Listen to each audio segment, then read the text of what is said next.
Hi, Mark Harrison here to welcome you to episode 1 of season 1 of the Sponsorship X podcast. This season is all about ROI. We're kicking things off with Mary Beach, the Chief Growth Officer at Thor, who's going to take you through some real-life case studies, approaches to analytics, how sponsorship drives business, and the connection between the two of them. So sit back, enjoy. I know you're going to learn a lot from Mary. I certainly did. Good afternoon, everybody. Thank you for joining us here. We're really excited to have our next podcast of the ROI Forum. Mary, thanks for joining me. So I have Mary Beach from Thorn here, Chief Growth Officer. I always want to call you Chief Marketing Officer or Chief Revenue Officer, but you reminded us in an earlier session. So why don't you just give us maybe a quick cold notes? But I got a whole bunch of questions, and we're actually going to talk about running before we talk about I love to talk about running. And ROI. But really today we're going to be having an in-depth conversation about ROO and ROI. But let's talk about Mary first. Are we good with that? Absolutely. Yeah. So you as an adult kind of turned into a runner. And since you sort of decided to do that, you've run, I think, 9 marathons, is it now? 13. 13? Mm-hmm. I only have 2 hands, so I can count to 13.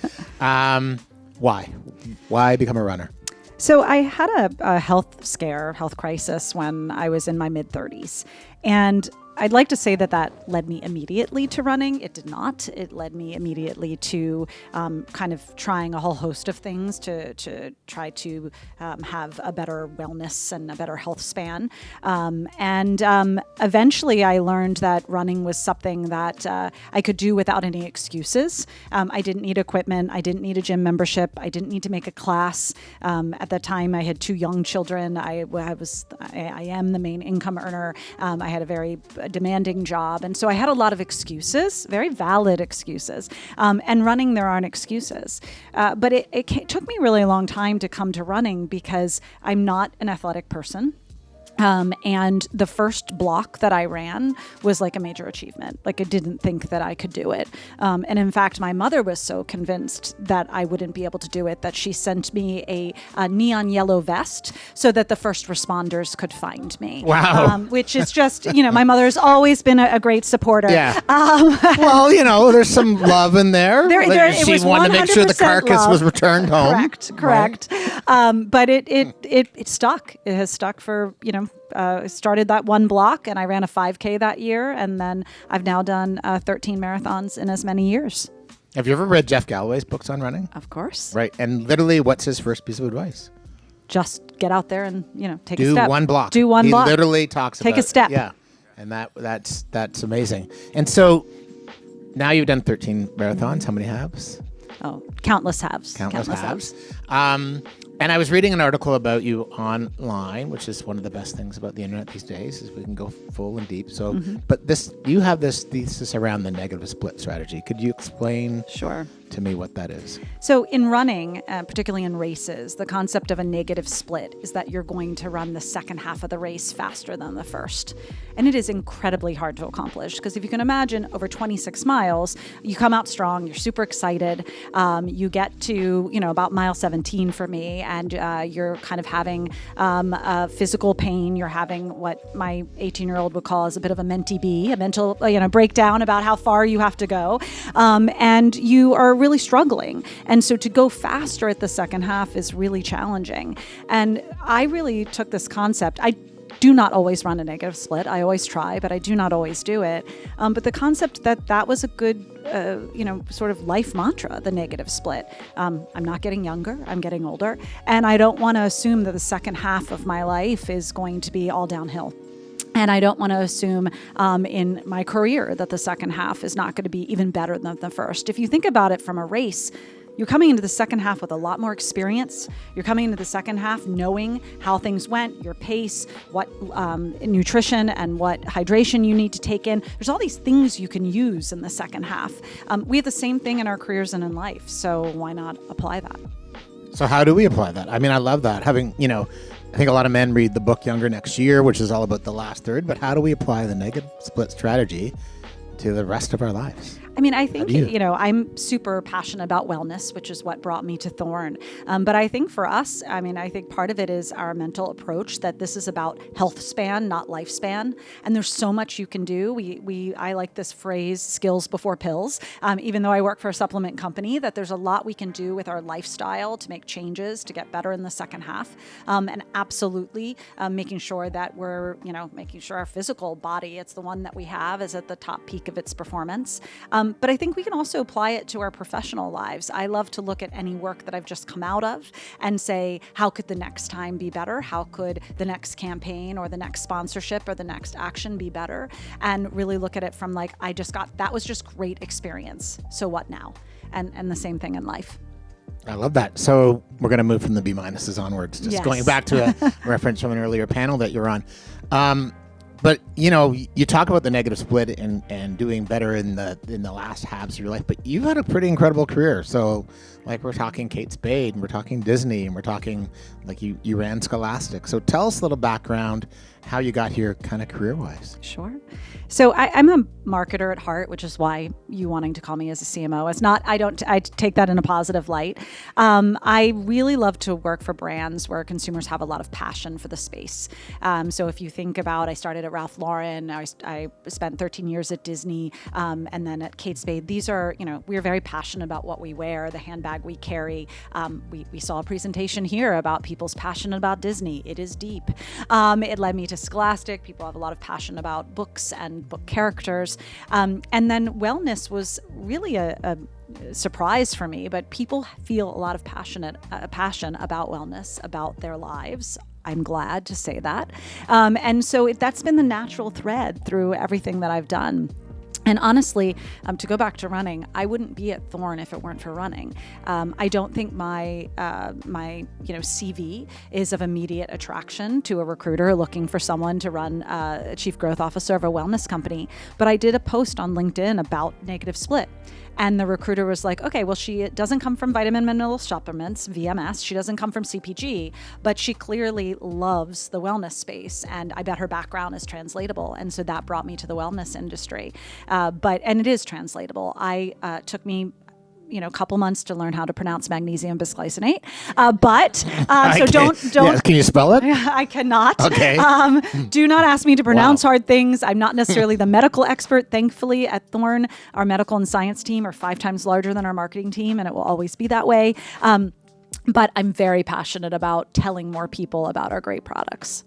I absolutely love what you talked about that LinkedIn post, because many times young people are coming to me and saying, I want to get in this business or that business, and I'm super passionate about it. And I say, well, I went on your LinkedIn this morning. You haven't said a thing about it. Yeah. So there's a real lesson there. I just want to go a little bit backwards only because I love the business side of Disney. Can you tell us a little bit? And I know it was a great tenure and a big chunk of your life, but tell us what you did at Disney, because it is fascinating to me, and I want you to share it with the room. So I started in kind of film marketing, but very early on while I was there, the new CEO of Disney Consumer Products.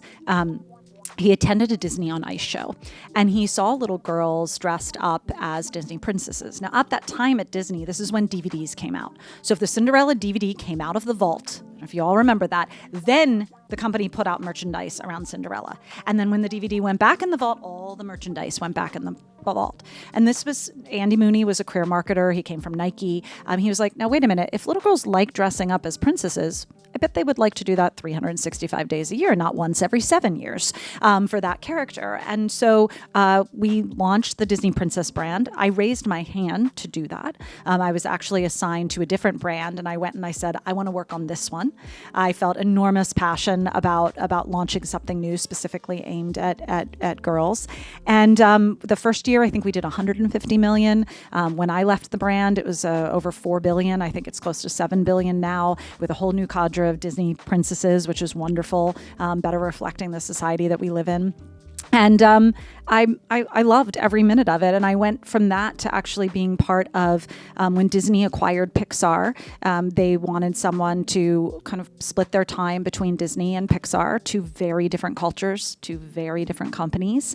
And I think that my personality. I was living in Southern California, but I am a New Yorker at heart, and that translated better in San Francisco than necessarily the LA background. And so I got to work for John Lasseter and Ed Catmull, who is the technology brains behind Pixar, for a number of years, which was truly a highlight of my career to work for those two men at the pinnacle of what they were doing. And then my last kind of stint at Disney is I ran Disney Toys. And I mean, we were talking about happiness upstairs. Like you're literally making people happy every day. So that was an amazing, amazing role. Massive FOMO over here, by the way, when you're talking about working with Ed Catmull, because I saw him speak several years ago and, of course, bought the book. And the book is...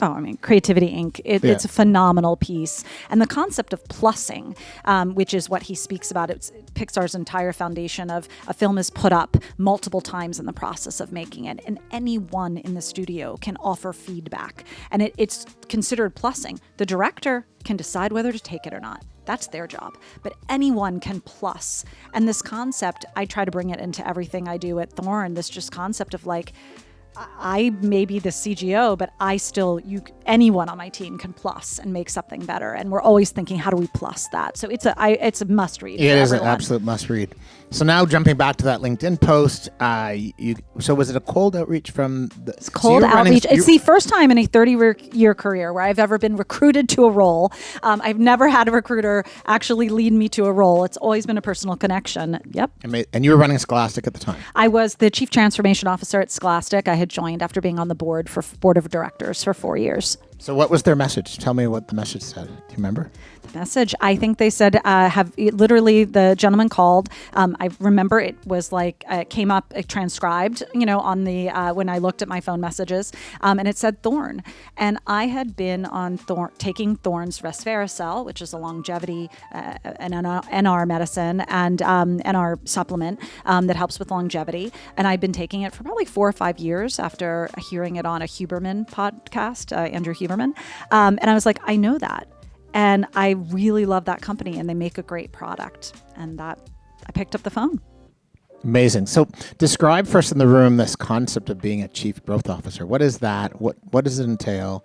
What is your remit? And to your point, you've always been in marketing, but actually you've always been in business the way it sounds. So talk to us, what's the role of a chief growth officer? So at Thorne, and I think at many other companies, I am in charge of all of the marketing, but I'm also in charge of all of our direct-to-consumer businesses. So I run our businesses that are done on Amazon, Target, Walmart, as well as our sizable direct-to-consumer business on Thorne.com.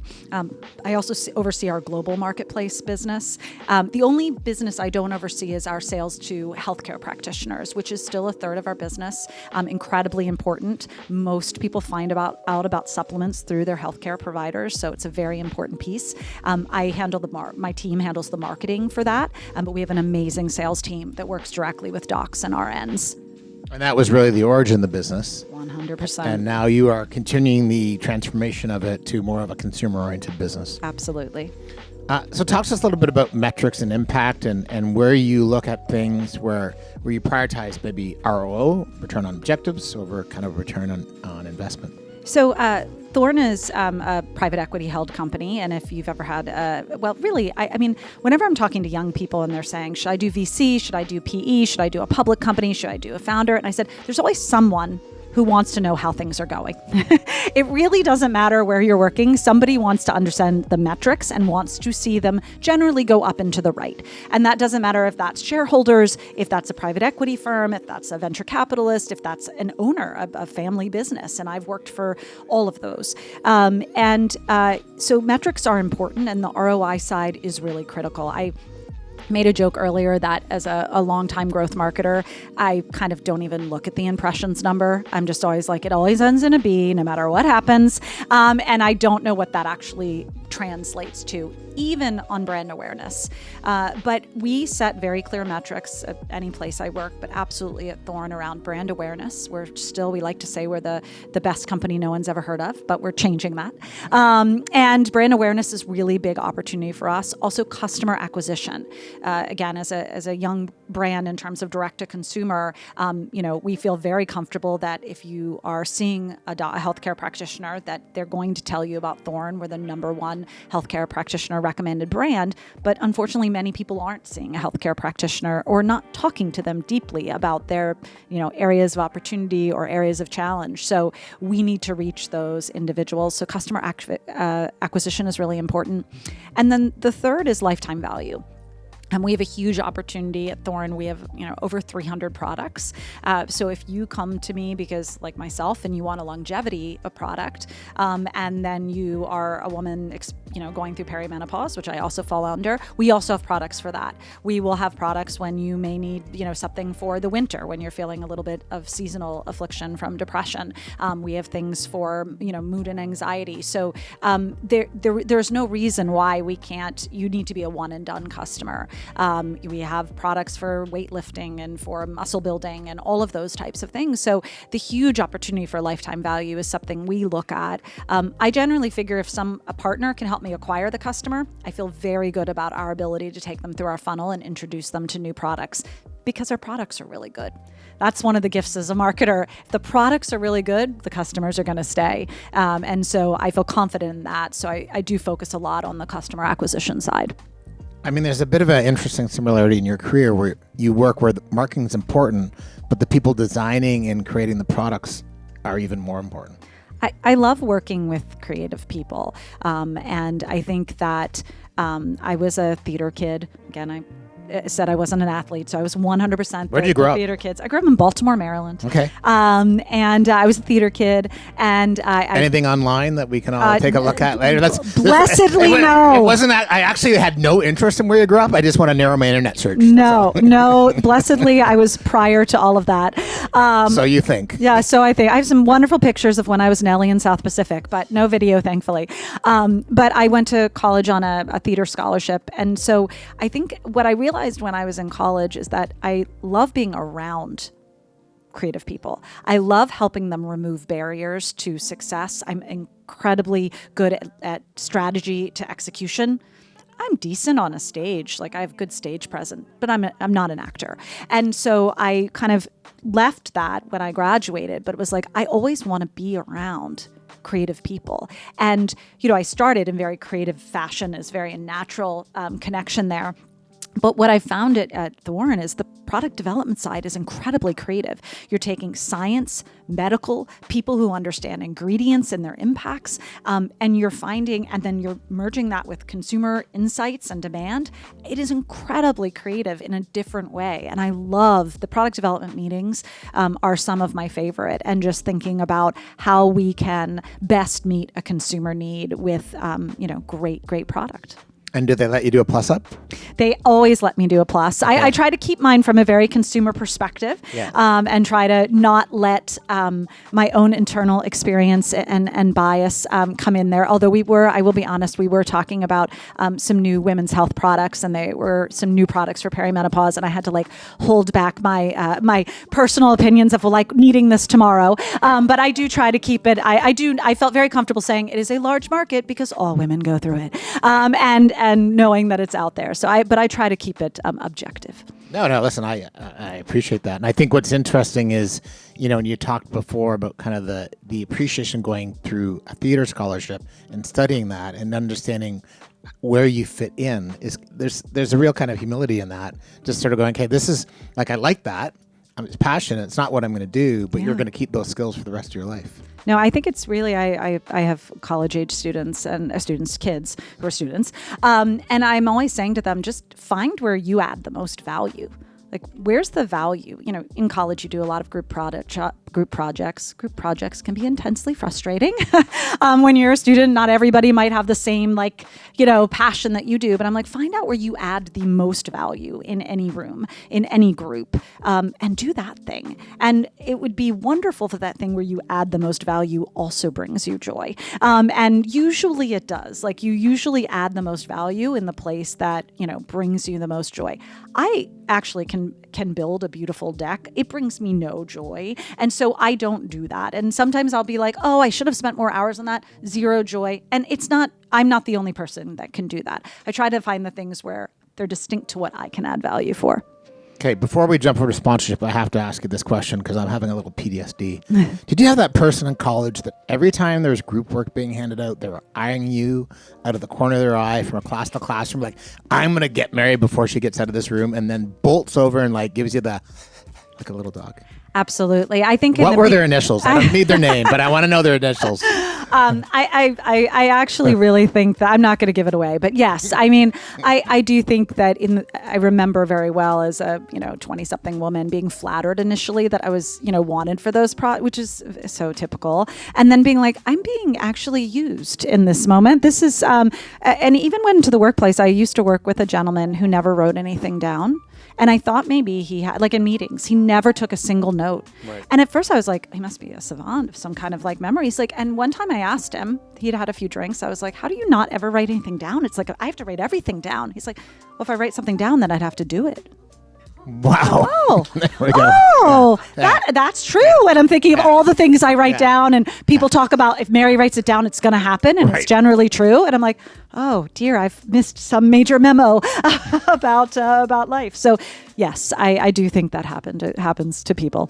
I hope the rest of the men here don't get mad at me when I say this, but I actually think you just literally described the difference between men and women in the workplace. Like, I literally, like, women get stuff done, men sell. No. That may be true. So when you joined Thorne, what did you write down? What you were brought in? You've got an opportunity to work for a company that's owned by a really interesting private equity firm, a new CEO who hasn't been there like much more than a year, looking at new leadership.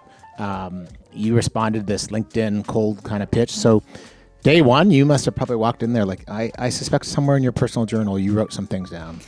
Absolutely. I came in and just saw this amazing brand that had been incredibly well cared for. I mean, I have to say, I walked in a very good situation. The brand is well perceived, has incredibly high net promoter score, just very, very well cared for over its 40-year journey, a healthy business, and then just this amazing new leadership team that, our CEO, Colin Watts, is just a really, really fine human being. When you sit down across someone, you're like, I can work with you. Like, I can do this. And I knew that immediately from our first breakfast.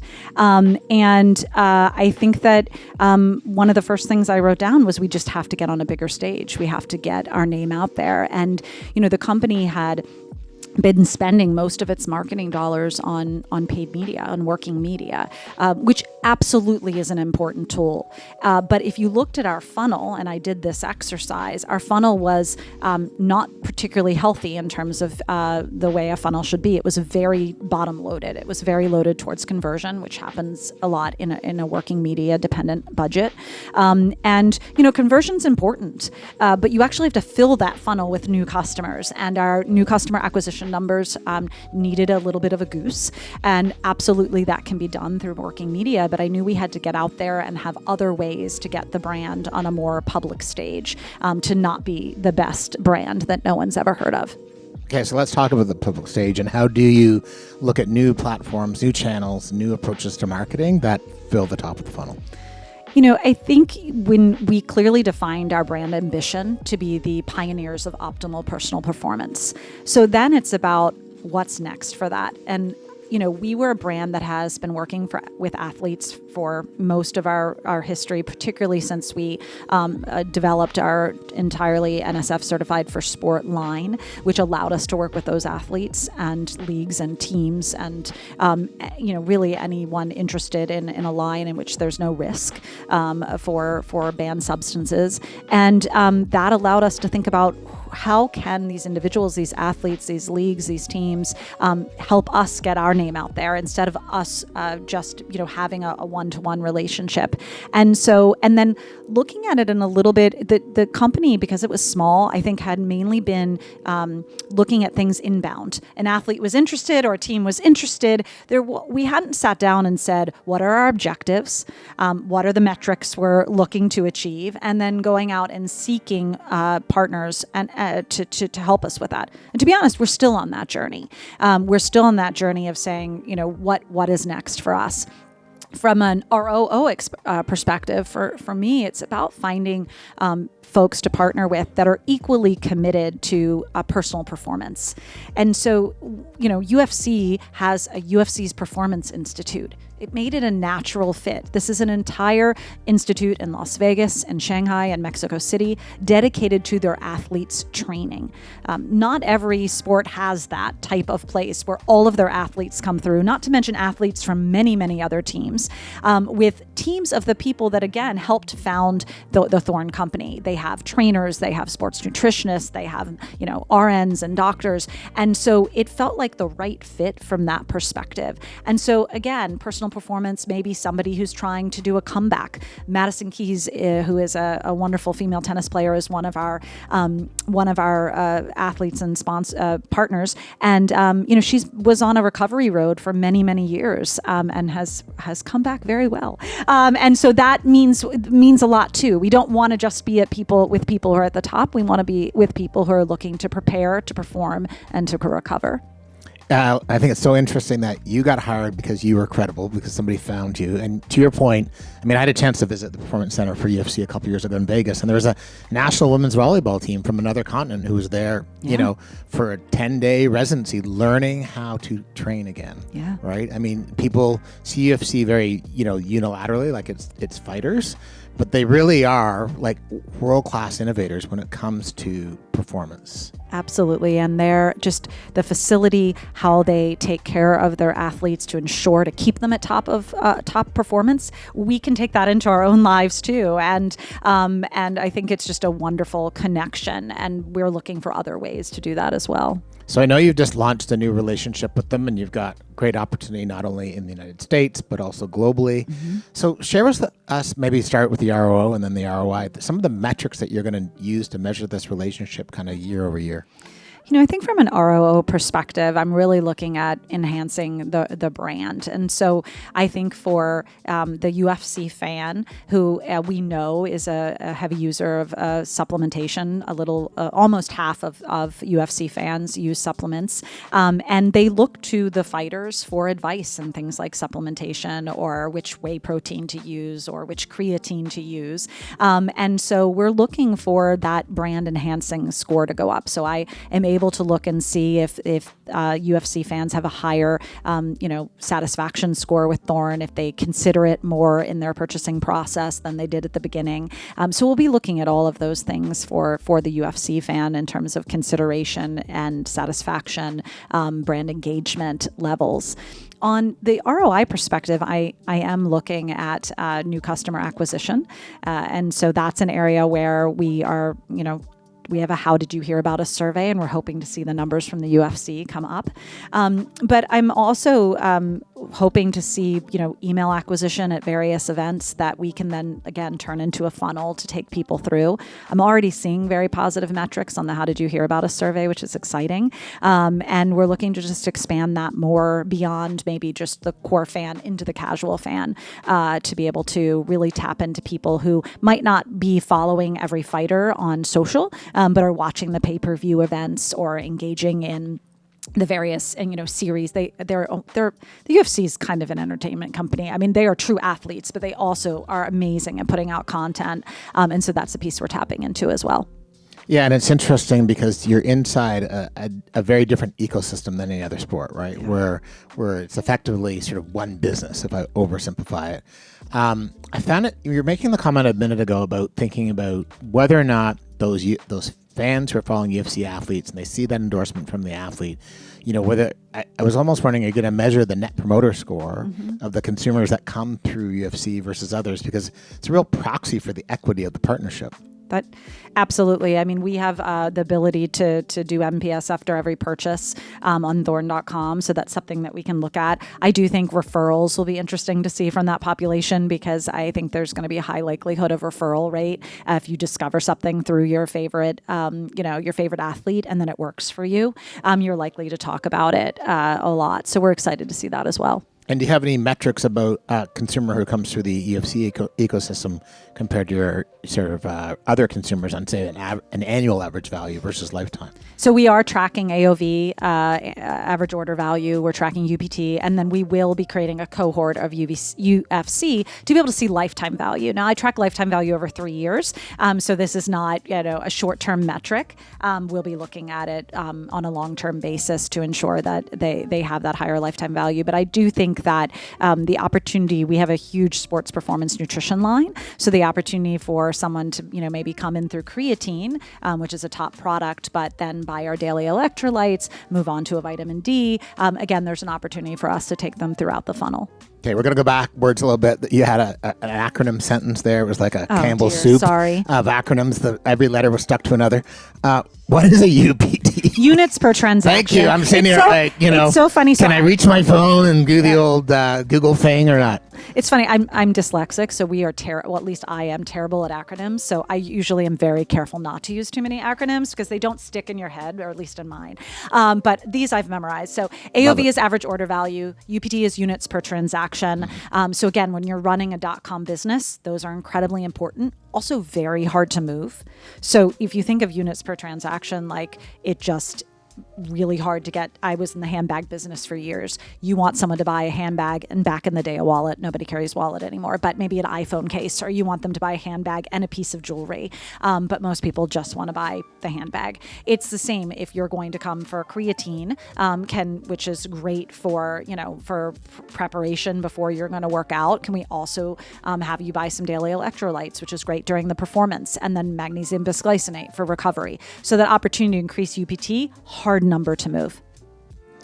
Interesting from a standpoint of you've got this one ecosystem, this partner with one great ecosystem. How are you going to apply ROO to partners that maybe don't have the same ecosystem as a UFC? I'd love to kind of hear an example. I think one example there would be the Mayo Clinic. So that's a partner we've been with for a number of years. We partner with them on our clinical studies, and there it's truly ROO is incredibly important. It's about that brand alignment. We're both committed to quality. We're both committed to health outcomes and wellness outcomes for individuals. We're both committed to great content that helps people figure out things for themselves, and saying it in very plain terms. Wellness, I joked about not being able to pronounce magnesium bisglycinate, but can be incredibly confusing. When you get a piece of feedback from your doctor, in the States now, medical results have to be immediately shared with patients. So oftentimes you're seeing them on your app before your doctor's translating them, and you're literally Googling every phrase, convinced that, whatever, it's terrible.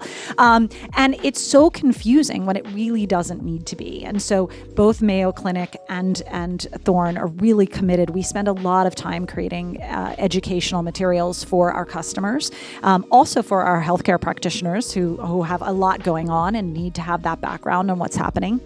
And we're very committed to that as well in terms of the future.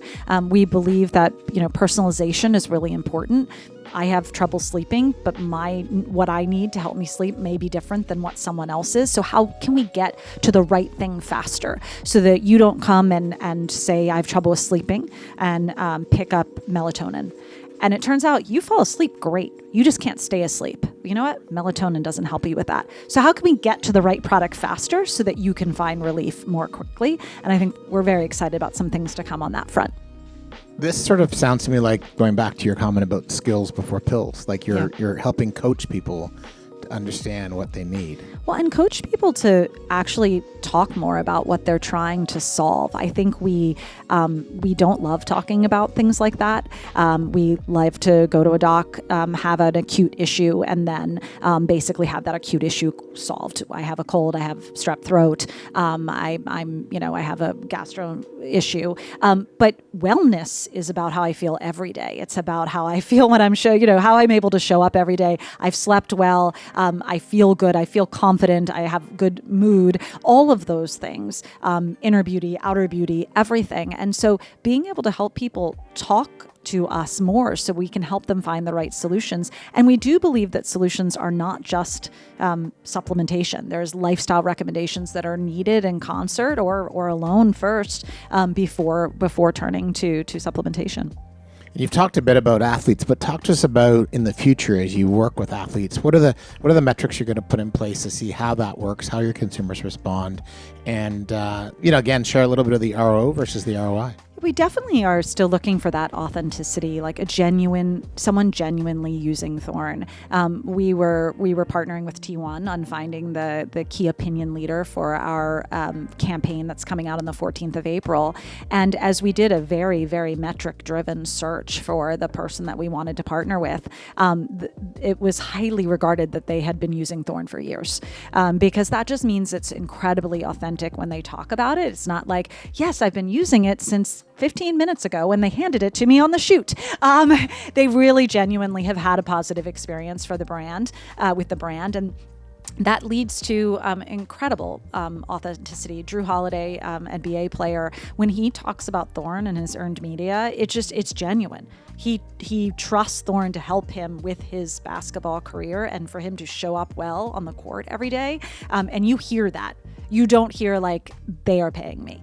You hear the genuineness. So that's going to be really important. But also we want to see that their fan base is interested in hearing from them about supplementation.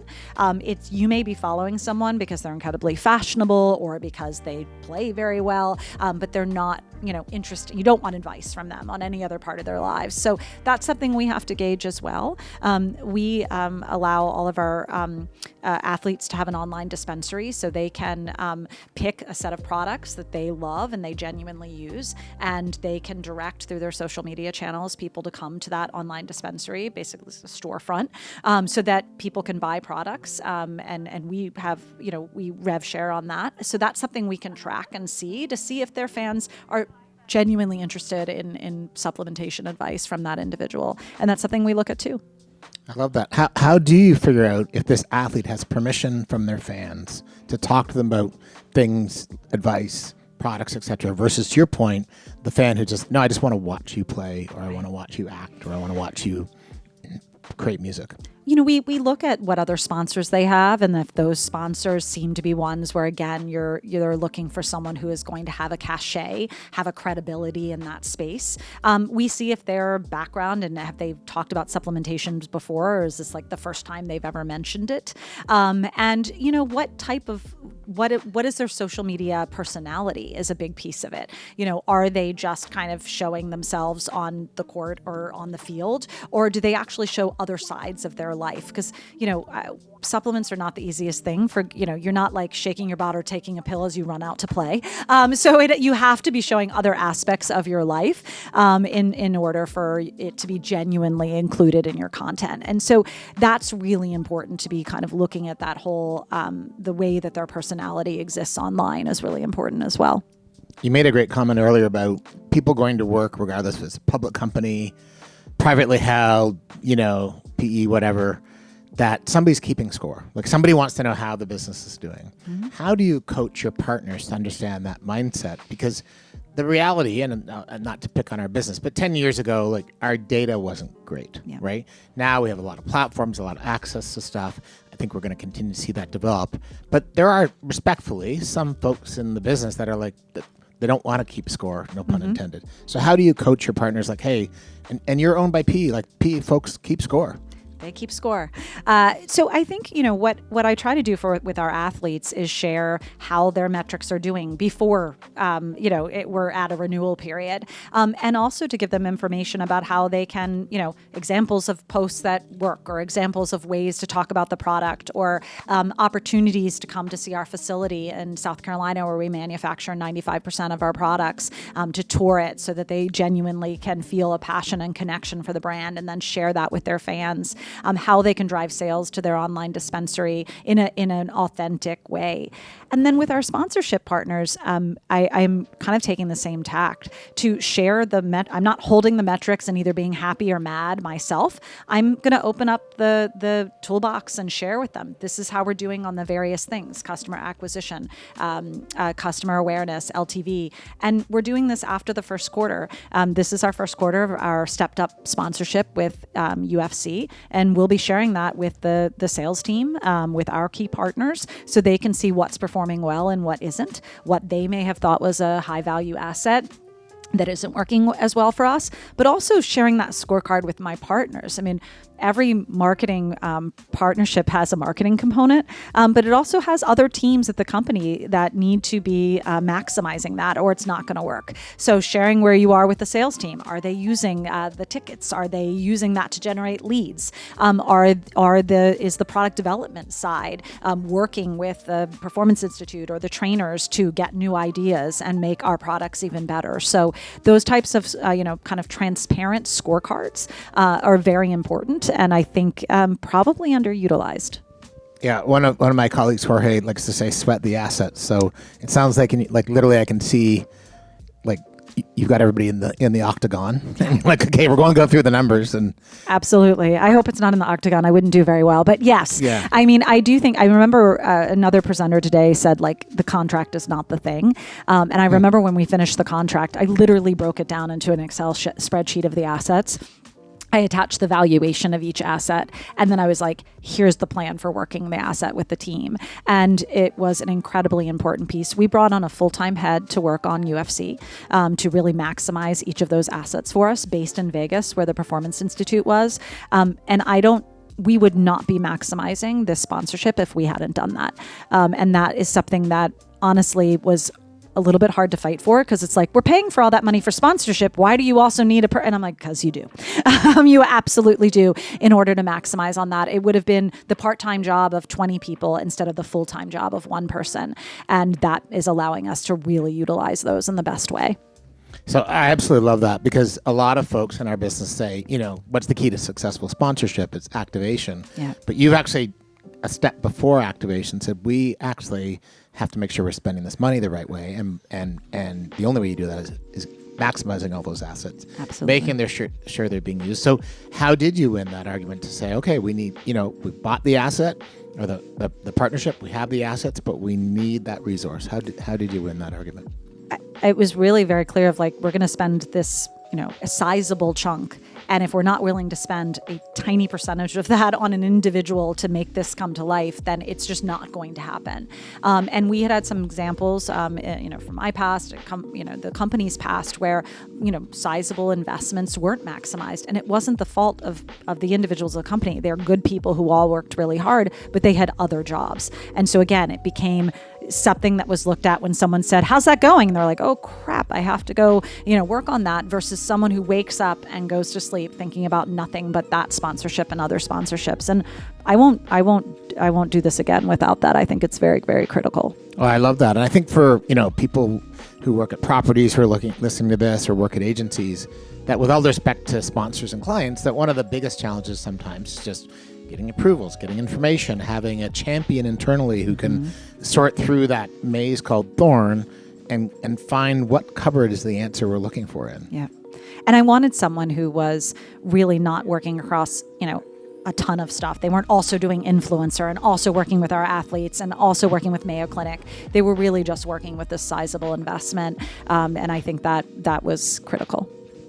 Amazing. So let's go back to negative split strategy. Okay. What advice do you have for the folks here who are live listening to recording this podcast, but people that are listening out there?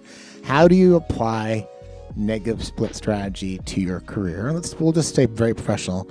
But my real question is, how do you keep at it? Because I don't know you, I read so many books, and I'm like, next week I'm doing this. Atomic Habits, right? Done. I know what I'm going to do. And then 2 weeks later, I'm like, have I ever read Atomic Habits? So I also read basically every business book out there. Okay. So I'm with you on that. Well, actually, let's jump there. Give us a book reco, and then give us the answer to my question. One of my favorite books that actually Disney gave me this when I started in 2000 was called The First 90 Days. And it's very simple, but I enjoy business books that are targeted to need and result. And it helps you onboard successfully, not just at a new job, but a new company, but also to when you get promoted. Even more important, when you move to a new division. I think those are often movements within an organization that people overlook. They've been waiting for the promotion. promotion, they get the promotion, they wake up the next morning doing exactly the same thing that they did before they got promoted. And I think that's a huge mistake. Anytime you're walking into a promotion, a new role, even if you're at the same organization, I've pulled out that first 90 days book so many times. It talks about the conversations to have up, across, and down in the organization as you start a new job. It encourages listening, which if you're like me and have a bias for action, that period of listening is really important. We have 2 ears and one mouth for a reason, my mother always said, but I had a little trouble with that. But listening is incredibly important and helps set you up for success. I mean, things like basic conversations to have with a new boss, basic conversations to have with all your direct reports and your skip levels. And I have found it to be invaluable. Disney was a company where I moved a lot to new jobs, and I think I would have just shown up thinking that what had gotten me there was going to make me successful in the next one, and that is rarely the case. Amazing, Rocco. I actually thought your mom said you have 2 feet and 1 safety vest. I'm pretty That's sure, true too. Pretty sure that's what she said. So how do we stick at it? Like the negatives, how do you stick at it? It's something you believe in. I like I said before, when I was thinking about talking to you, I went online and there it is. You're talking about it. You're in magazines about it. How do you persevere? I'm just incredibly passionate about the concept. Someone once gave me a cutting board that says negative split on it, so I do get to see that every time I chop vegetables. But no, I feel very passionate about constant learning, and so I think that and I mean that for constant learning in your work, constant learning in relationships. I've been married for 26 years, and I definitely have a negative split a mentality about that. In terms of, I'm an empty nester for the first time this year. That, what's this next chapter going to be like? How can this be better than the other chapters? Because they've been pretty awesome. So how can we one up that? And it's the same at the workplace of, again, you come off of a major campaign or a major initiative, and there's a little bit of, just first celebrate. Whether it's successful or not, celebrate that you got it done, and then take the moment to say, what could we do better next time? Document that, put that down. Don't just, say it out loud to yourself. Do it as a team. I used to use the theater term of postmortem. I understand now it's more like retrospective, but because nothing died. But it is this concept of how can you take a moment to say, what are the learnings we're going to take? What went well? What didn't go well? And really know that even as a brand who, again, I'm at high growth stage with a brand, but I've been with brands like Scholastic that, are hundreds of years old. I've been brands like Kate Spade, who had an amazing journey and then sort of fallen off a cliff. And then we were bringing it back and reinventing it in the mid 2000s. And at all those stages, the next chapter can be even better. At all of those stages, it's about the choices that you make for that. And I take that personally and professionally. I'm wondering if there's a first 90 days for being an empty nester. There needs to be, because it is a little bit challenging to the first blush. Yeah. I have to be honest. It's just that the first couple weeks, my husband and I were like, we should be doing all the exciting things we couldn't do for 20 years, but we're not. We're just sitting here sad. So we're figuring it out slowly but surely. Right. Well, I can say this, back to your point about when something's finished, we should celebrate. So I want to celebrate the end of this amazing conversation with you.